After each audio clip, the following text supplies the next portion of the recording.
तत्पुरुषाय विद्महे महादेवाय धीमहि तन्नो रुद्रः प्रचोदयात्।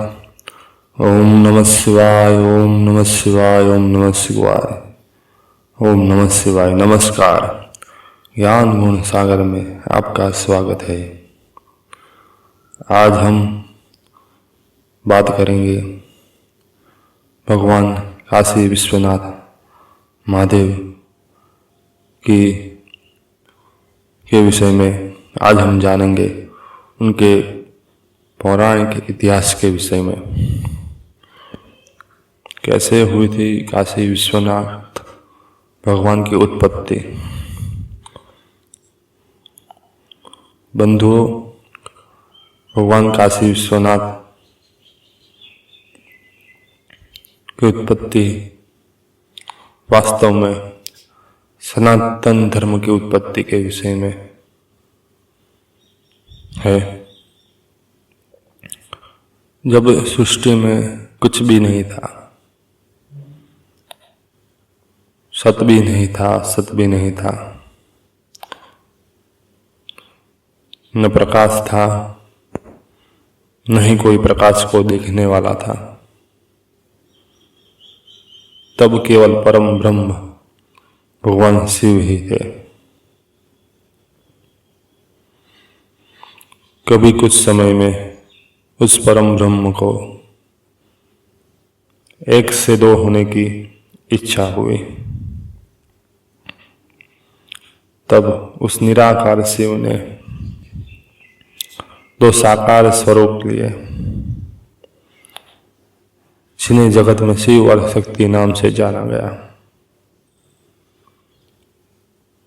तब शिव और शक्ति हजारों युगों तक अंतरिक्ष में एक नगरी बनाकर निवास करते रहे।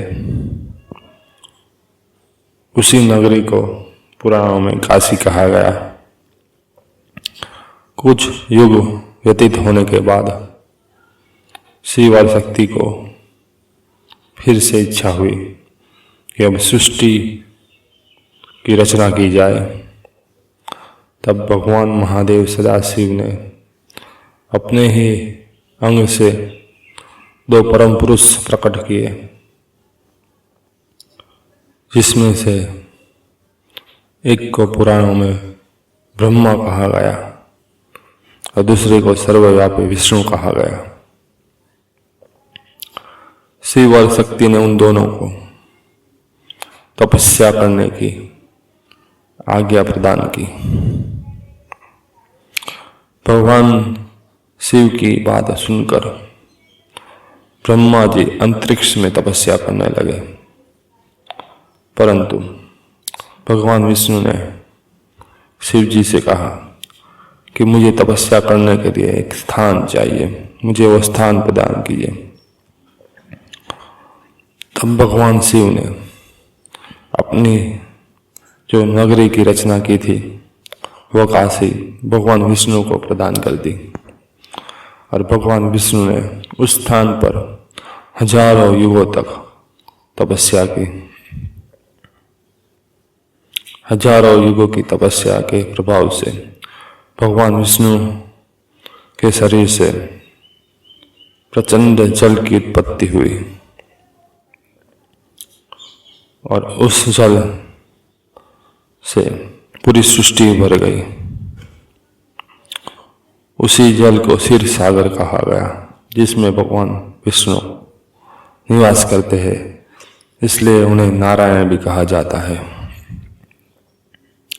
बहुत समय बाद शिव की माया से ही ब्रह्मा और विष्णु ये भूल गए कि उनकी उत्पत्ति का हेतु क्या है।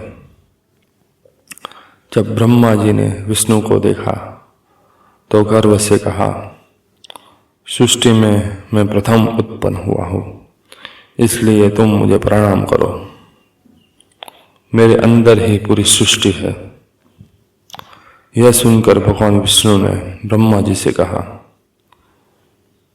हे ब्रह्मा जी, मेरे अंदर भी पूरी सृष्टि है। आप मेरे शरीर में भी ये पूरी सृष्टि को देख सकते हैं। तब ब्रह्मा जी ने सूक्ष्म रूप बनाया और भगवान विष्णु के देह के अंदर चले गए। तब भगवान विष्णु ने अपनी माया से अपने शरीर के सारे द्वार बंद कर दिए और ब्रह्मा जी भगवान विष्णु के शरीर में ही घूमते रह गए। कुछ समय बाद भगवान विष्णु की नाभि से कमल की उत्पत्ति हुई और उसी मार्ग से वापस ब्रह्मा जी बाहर निकले और कमल पर स्थित हुए। इसके बाद फिर से ब्रह्मा और विष्णु में विवाद हो गया। कौन पूजनीय है, यही विवाद था। जब विवाद बहुत ही बढ़ गया और आरंभ में ही प्रलय की स्थिति उत्पन्न हो गई, तब उन दोनों के मध्य भगवान शिव ज्योतिर्स्तंभ के स्वरूप में प्रकट हुए और तब आकाशवाणी हुई, जो भी इस ज्योतिर्स्तंभ के छोर को पहले प्राप्त करेगा वही पूजनीय होगा। आकाशवाणी सुनकर ब्रह्मा जी उस स्तंभ के छोर को प्राप्त करने के लिए ऊपर की तरफ गए और भगवान विष्णु नीचे की तरफ। हजारों युगों तक दोनों यूं ही भटकते रहे, किंतु उन्हें छोर प्राप्त नहीं हुआ। तब भगवान विष्णु ने अपनी पराजय स्वीकार कर ली, परंतु ब्रह्मा जी ने असत्य का आचरण किया। उन्होंने कहा, मुझे छोर प्राप्त हो गया है। तब भगवान विष्णु ब्रह्मा जी की पूजा करने के लिए तैयार हो गए। तब उसी ज्योतिर्स्तंभ से सदाशिव प्रकट हुए और ब्रह्मा जी के असत्य के कारण वो क्रोधित थे, इसलिए उन्होंने ब्रह्मा जी को श्राप दे दिया कि विश्व में तुम्हारी कभी भी पूजा नहीं होगी।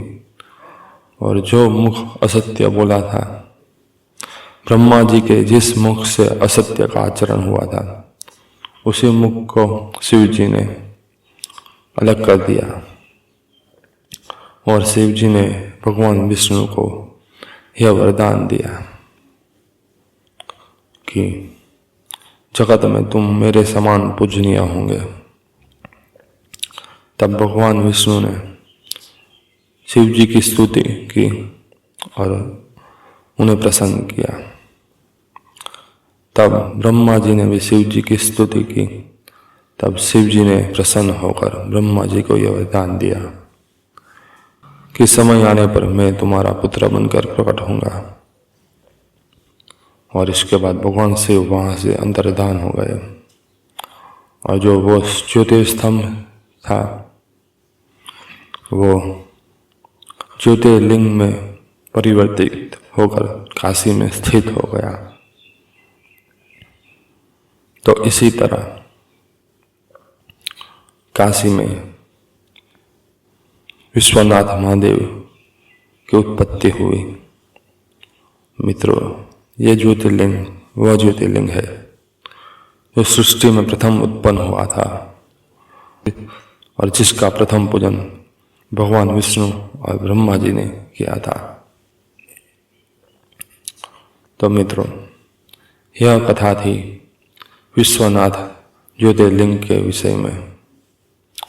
आपको यह कथा कैसी लगी, ये हमें जरूर बताइए और हमारे चैनल को सब्सक्राइब कीजिए।